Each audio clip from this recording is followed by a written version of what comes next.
प्रथम सर्वांना जय शिवराय. ज्ञानदा वारकरी शिक्षण संस्था मुलींची आळंदी देवाची अध्यक्षा, महाराष्ट्रातील नामवंत कीर्तनकार सौ हबप्प नागेश्वरीताई झाडे यांच्या संस्थेतील मी विद्यार्थिनी. नमो जन्मभूमी जिथे जन्मले मी, नमो आर्यभूमी जिथे वाढले मी, नमो अलंकापुर भूमी जिथे ज्ञान पावित झालो आम्ही. सह्याद्रीच्या छाताडातून नाद भवानी गाजे, सह्याद्रीच्या छाताडातून नाद भवानी गाजे, काळजात राहती आमच्या रक्तात वाहती राजे, काळजात राहती आमच्या रक्तात वाहती राजे. तुफान गरजतो आग ओकतो वाघ मराठी माझा, तुफान गरजतो आग ओकतो वाघ मराठी माझा, सन्मान राखतो झान जगतो तुफान मातीचा राजा, तुफान मातीचा राजा. दिला तर दणकाच, दिला तर दणकाच, मोडला तर मनकाच, झुकले तर मुजरास्तोय फक्त शिवरायांना. हर हर महादेव आवाज सुटला, मुघलांच्या कपाळावर घाम फुटला. हर हर महादेव आवाज सुटला, मुघलांच्या कपाळावर घाम फुटला. मावळ्यांच्या धडकायला लागल्या तलवारी, मुघल पळती माघारी. राजा तुम्ही अजून 10 वर्ष जगला असतात तर मुघलांनी सुद्धा भगवाच फडकवला असता. रुद्राचा अवतार तो वाघाचा ठसा होता. विचारा त्या सह्याद्रीला आणि विचारा त्या सागरी लहरींना, माझा शिवबा कसा होता, माझा शिवबा कसा होता. वक्त बरोबर दुपारी 12:35 महाराजांनी गड सोडला. आता सोबत घ्यावा कोण? येसाजी, कंकाजी, मुरारबाजी, नेताजी, जीवा महाला, संभाजी गावजी आहे. मग महाराज काय म्हटले? जाऊ सगळे. पण अफजल खानाच्या भेटीच्या वेळी महाराजांनी सोबत कुणाला घेतला जीवा महाला, घेतला संभाजी गावजी. ना तानाजी, ना येसाजी, ना कंकाजी, ना मुरारबाजी, मग जीवा महालाच का? अहो, दानपट्टा फिरवण्यात काकबदार आहे तो, मग तोच का? अफजल खानाबरोबर सय्यद बंड आहे आणि त्याच्याशी झुंजायला हवा फक्त आणि फक्त जिवात.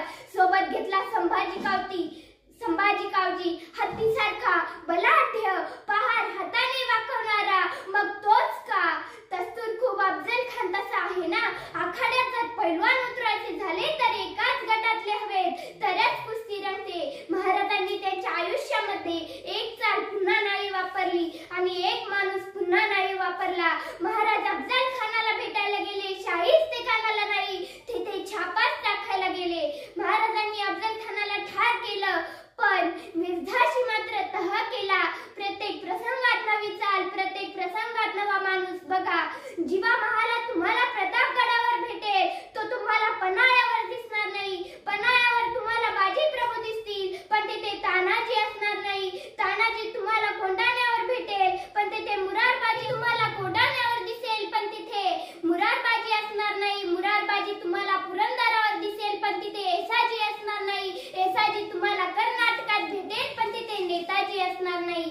प्रत्येक प्रसंगात नवा माणूस, प्रत्येक प्रसंगात नवी चाल. हेच तर महाराजांच्या पराक्रमाचे सर्वात मोठे वैशिष्ट्य आहे.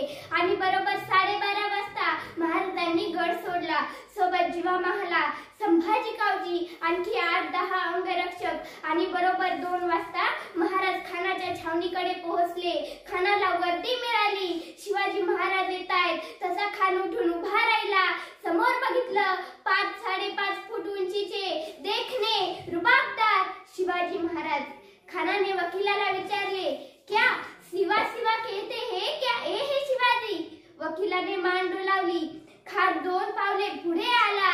बाहू खान हसतच 2 पावले पुढे आला. हा हा हा हा हा आओ शिवाजी राजे आओ. जसे शिवाजी महाराज खानाच्या मिठीत गेले, खानाचे हात शिवाजी महाराजांच्या पाठीवर पडले. मिठी आवळली गेली. दाब वाढला, जोर वाढला आणि त्याच वेळी खानाची कट्यार महाराजांच्या मस्तकावर कडाडणार. त्याच वेळी महाराजांची वाघनखे निघाली आणि खुपसली खानाच्या पोटात. दगा दगा दगा.